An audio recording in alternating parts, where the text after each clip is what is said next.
Hello everyone, welcome to another video. আজকে আমরা কথা বলবো IELTS reading এর one of the important topics which is sentence completion নিয়ে। সো সেন্টেন্স কমপ্লিশন হচ্ছে আপনাকে এরকম নাম্বার কতগুলো সেন্টেন্স দিয়ে দেওয়া হবে এবং কিছু গ্যাপস থাকবে যেটা কিনা আপনার প্যাসেজ থেকে রিলেভেন্ট ইনফরমেশন নিয়ে বা রিলেভেন্ট কিওয়ার্ডস নিয়ে ফিল আপ করতে হবে। So what is sentence completion? Complete sentences using words phrases from the passage. ঠিক আছে, সো এই ক্ষেত্রে আপনার কি মাথায় রাখতে হবে? You have to follow the exact word limit. মানে হচ্ছে ওয়ান ওয়ার্ড অনলি যদি থাকে আপনি টু ওয়ার্ডস ইউজ করতে পারবেন না। No more then 2 words or 3 ওয়ার্ডস এটা যদি থাকে তাহলে আপনি 2 বা তার বেশি ওয়ার্ড ইউজ করতে পারবেন না। যদি ৩ টা ওয়ার্ড লিমিট থাকে তাহলে ৩ এর বেশি ইউজ করতে পারবেন না। আরেকটা জিনিস সেটা হচ্ছে অ্যান্ড অর এ নাম্বার। তার সাথে কি একটা নাম্বার ইউজ করতে পারবেন কিনা?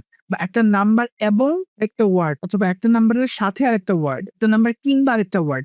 একটা নাম্বার হয় একটা নাম্বার, না হয় একটা ওয়ার্ড। এই টাইপের ইনস্ট্রাকশন আছে কিনা এটা আপনি খেয়াল রাখতে হবে। সো এইখানে যে বিষয়টা সেটা হচ্ছে যে আপনার এক্সাক্ট ওয়ার্ডটা কপি করে অ্যান্সারে লিখতে হবে। ঠিক আছে? Okay. So another thing, answers usually appear in the order in the relevant part of the text. মানে টেক্সটে যে অর্ডারে সেন্টেন্স গুলো আসবে ওই অর্ডারেই কিন্তু কোয়েশ্চেনে দেওয়া থাকবে। ঠিক আছে? ডিফারেন্ট অর্ডারে দেওয়া থাকবে না। Then you have to match meaning, not just keywords. Expect paraphrasing around the blank. ব্ল্যাঙ্কের আশেপাশে কিন্তু আপনার কিওয়ার্ডস থাকতে হবে পারে। সো আপনার জাস্ট আপনি এক্সাক্ট সেন্টেন্স পাবেন এমন কোনো গ্যারান্টি নাই এবং ওই সেন্টেন্স রিলেটেড যেই ইনফরমেশনটা আছে সেটা কিন্তু এক্সাক্টলি থাকবে না। সেটা প্যারাফ্রেজ করে দিবে এবং ওটার মিনিংটা, আন্ডারলাইন মিনিংটা সেখানে বেশি ইম্পর্টেন্স ক্যারি করবে। ঠিক আছে? তারপরে যে জিনিসটা সেটা হচ্ছে এনশিওর গ্রামার ফিটস। তার মানে যে parts of speech number, singular নাকি প্লুরাল, আর্টিকেলস, প্রিপোজিশনস কোনটা বসবে ওইখানে, অ্যাপ্রোপ্রিয়েট ওয়ার্ডটা আপনার সেখানে বসাতে হবে। এইটা এনশিওর করতে হবে। Then lastly, the most important one, which is copy spelling, capitalization and hyphenation, exactly as in the passage. প্যাসেজে যেভাবে আছে সেভাবে এক্সাক্ট ওয়ার্ডটা কপি করতে হবে। প্যাসেজে যদি এরকম থাকে স্পুন ফিড, ঠিক আছে? তো এই প্যাসেজে যেরকম আছে হাইফেনেটেড ওয়ার্ডটা এক্সাক্টলি আপনার সেটা ইউজ করতে হবে। যদি প্যাসেজে এরকম থাকতো স্পুন আলাদা, ফিড আলাদা, তাহলে আপনার সেটা আলাদাভাবে ইউজ করতে হতো। ঠিক আছে? আপনি তখন হাইফেনেটেড ইউজ করতে পারতেন না। ওকে, দেন মেথোডোলজিটা কি? সেটা ফার্স্ট অফ অল আপনার ইনস্ট্রাকশন গুলো পড়তে হবে, word limit, then skim all sentences and predict the part of speech for each blank. তারপরে প্রত্যেকটা ব্ল্যাঙ্ক স্পেসের যেই পার্ট অফ স্পিচটা বসবে সেটা আপনাকে প্রেডিক্ট করতে হবে। ঠিক আছে? তার মানে কি কোয়েশ্চেনটা আগে পড়তে হবে। আন্ডারলাইন অ্যাঙ্কার ওয়ার্ডস মানে keywords, suppose names, dates, unique terms, এগুলো আন্ডারলাইন করতে হবে। Scan the passage for paraphrases of the sentence stem, read the segment carefully. তারপরে কি আপনি সেই সেন্টেন্সের প্যারাফ্রেজড ভার্সন খুঁজতে হবে টেক্সটে, মানে ওই সেন্টেন্সটার ধারে কাছে কিছু থাকলেও সেটা যাতে আপনি চোখে পড়ে। ঠিক আছে? Lastly, leave the exact word from the text and complete meaning and fit grammatically. তারপর এক্সাক্ট ওয়ার্ডটা আপনি টেক্সট থেকে উঠাবেন এবং সেটা গ্রামাটিক্যালি ফিট করে কিনা সেটা এনশিওর করে সেটা within the blank এ বসাবেন, মানে ব্ল্যাঙ্ক স্পেসটাতে বসাবেন। Then lastly, reread the completed sentence to check sense, grammar and word limit. লাস্টে কি করবেন আপনি?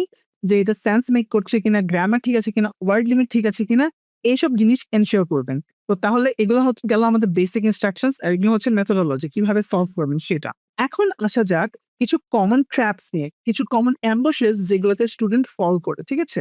কিছু ফাঁদ যেগুলোতে স্টুডেন্ট ফল করে। First of all, exceeding the word limit or changing form when not allowed. মানে অনেক সময় দেখা যায় যে স্টুডেন্টরা কি করে, ওয়ার্ড লিমিট এক্সিড করে অথবা টেন্সটা চেঞ্জ করে দেয়, which is completely not allowed. এটা করা যাবে না। দেন using your synonym rather than using the exact word. আপনার নিজের কোনো own synonym ইউজ করা যাবে না। Then missing qualifiers, negatives may often not. এটা যদি থাকে কোয়েশ্চেনে আপনার এক্স্যাক্টলি সেটা বসাতে হবে। সেটা যদি না করেন ইনকারেক্ট হয়ে যাবে। Then lastly, choosing a detail from a nearby sentence that does not answer the stem. আপনি নিয়ারবাই কোন সেন্টেন্স থেকে একটা কিওয়ার্ড উঠে সেটা বসিয়ে দিন, কিন্তু সেটা কারেক্ট অ্যান্সার না হলেও কিন্তু ভুল হতে পারে। হ্যাঁ, এটা ঠিক যে মাল্টিপল অ্যান্সার্স থাকতে পারে, বাট তার মানে এই না যেই ওয়ার্ডটা মেক সেন্স করছে না সেটাও আপনি দিলেও মার্ক পেয়ে যাবেন। এরকম কিন্তু হবে না। তো চলুন আপনাদের সুবিধার্থে একটা এক্সাম্পল করা যাক। ওকে, ফার্স্ট অফ অল আমরা the Uffington White Horse, the location of the Uffington White Horse. আচ্ছা, a distance of 2.5 kilometre from the Uffington village. তাহলে আমরা Uffington ভিলেজটা বের করি। Well, white was really unique size, bird language, social, and versus situation. এই যে আমরা পেয়ে গেছি। ওইখানে দেখেন কি ইনফরমেশন কি ছিল? 2.5 কিলোমিটার ফ্রম উফিংটন ভিলেজ। ঠিক আছে?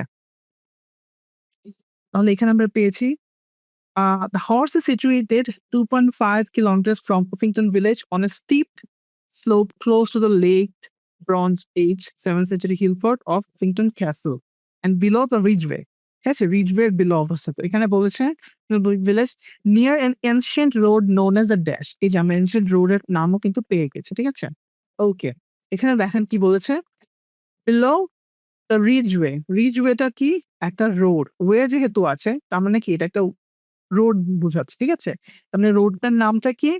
Long distance neolithic track. Track মানে তো বুঝতেই পারছেন রাস্তা।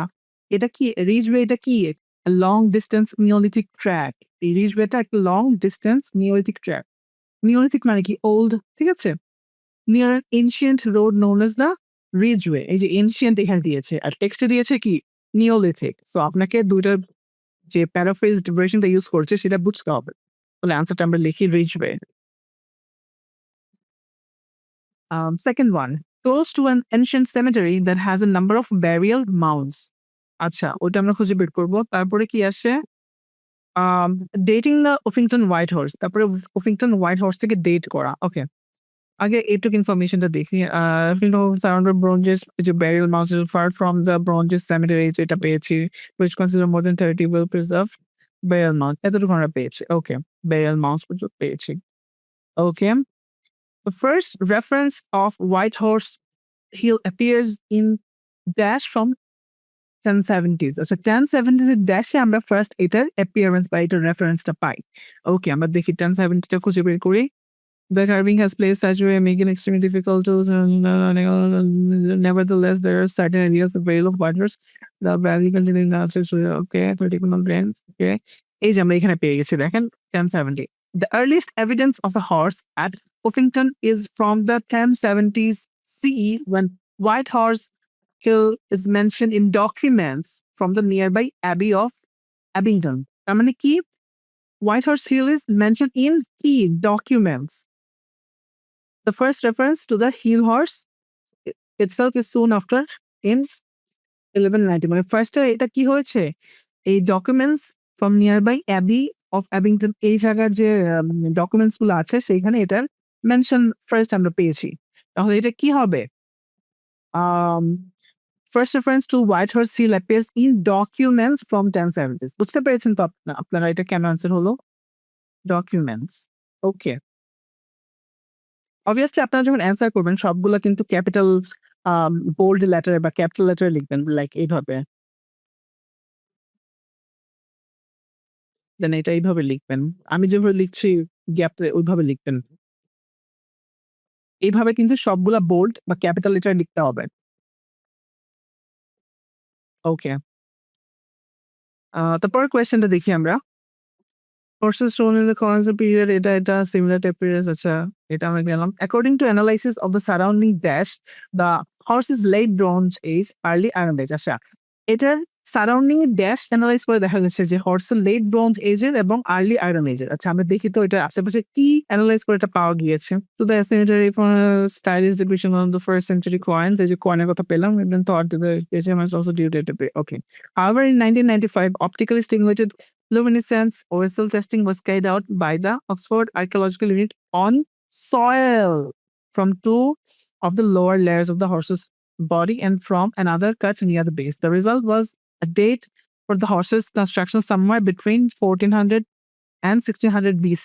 In other words, it had late Bronze Age or early Iron Age origin। তার মানে কি এটার আশেপাশের কোন জিনিসটা টেস্ট করে এটা বোঝা গেছে সয়েল। তাহলে এটা অ্যান্সার কি হবে সয়েল। ঠিক আছে পরবর্তীতে আমরা অ্যান্সার নিয়ে আলোচনা করবো সারাউন্ডিং সয়েল।